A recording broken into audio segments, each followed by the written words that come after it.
the Sung achievement was right across the board, from industry and technology to art, literature, poetry, history, and it makes it one of the great cultural epochs of the world. And with the existence of printing, they could disseminate their ideals right across Eastern Asia.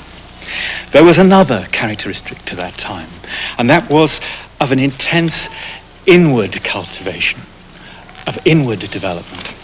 They reshaped the old ideals of Confucian philosophy, of self-development and secular piety, harnessed them to an examination system which ensured that only the best could aspire to positions of power, and they made that the root of their state culture.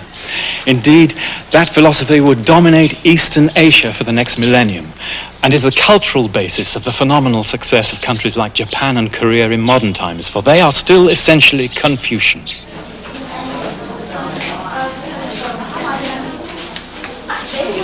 Here in Kaifeng, as everywhere in today's China, 40 years of communist rule have not severed these deeper beliefs.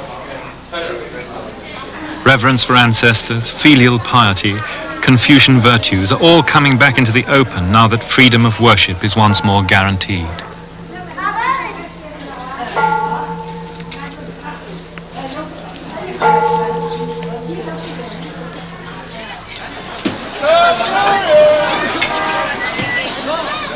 It's the autumn festival tonight in Kaifeng, and on the streets the old market and restaurant culture of the city is resurgent.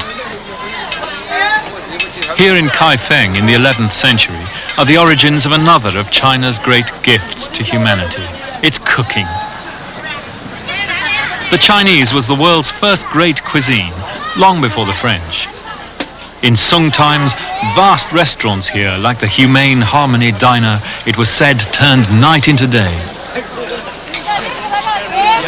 Like its medicine, Chinese cooking is based on ancient theories of harmony and balance, on the 5 elements, the 5 tastes, yin and yang, the old themes of Chinese culture. And here today in Kaifeng, you can still find the oldest restaurant in the world, Ma Yuqing's Bucket Chicken House, founded in 1153. Tell that to Maxims of Paris.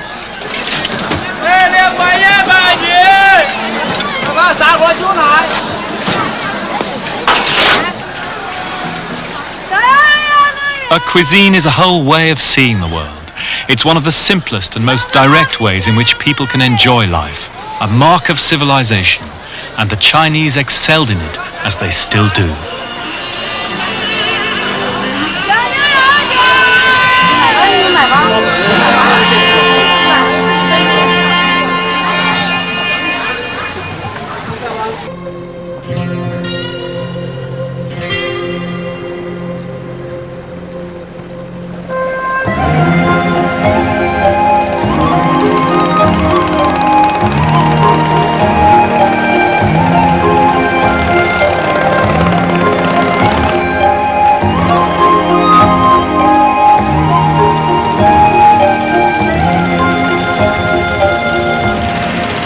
In the 13th century, when European visitors came in numbers to China for the first time, they were still open-mouthed at what they saw.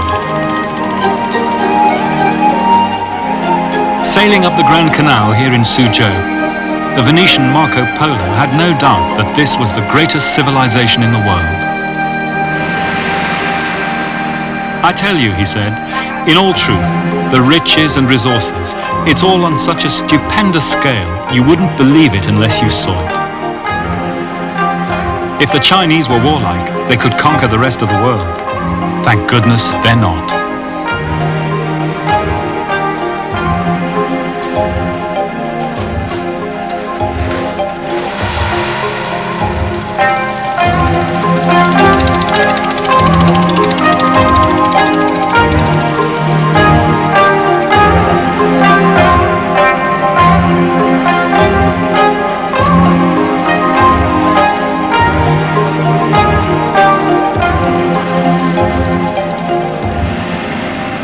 At this time, agricultural and commercial revolutions led to a population boom, which saw China become the most populous country on earth, as it still is today.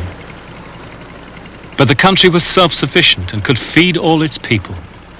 As the Arab traveller Ibn Battuta said, theirs was incomparably the highest standard of living in the world.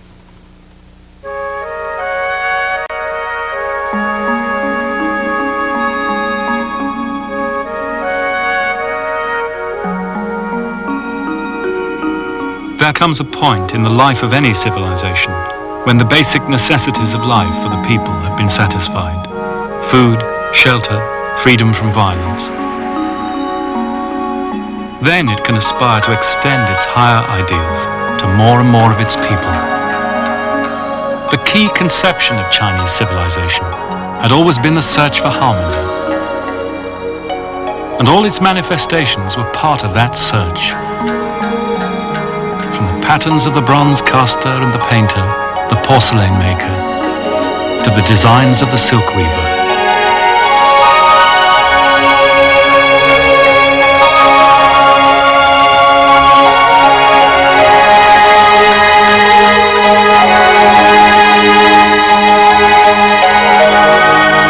By cultivating such arts, a noble person could realize the universal harmony which Confucian wisdom sought.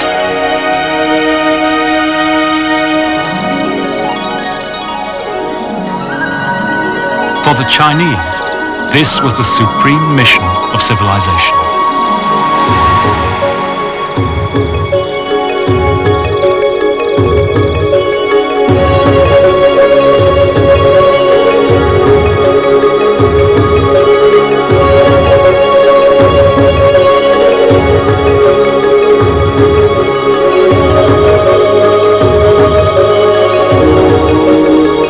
The path to such wisdom still began with the magic of writing.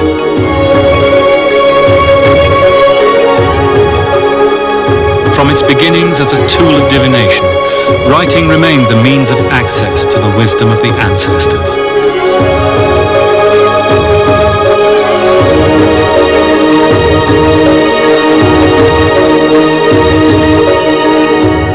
The symbol for writing, the sign called wen, had begun by signifying the characters on the oracle bones.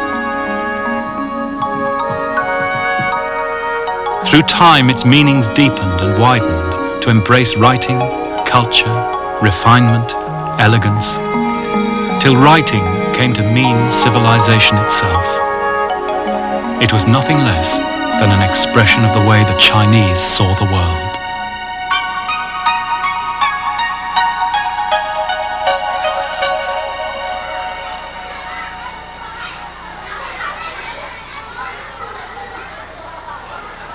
But now the way China saw the world began to change.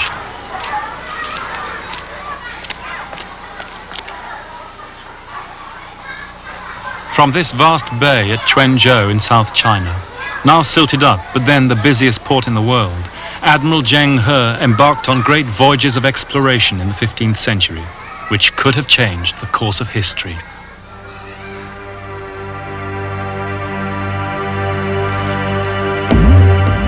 Zheng He sailed his fleets to the great South Indian harbour of Cochin, the meeting place of East and West.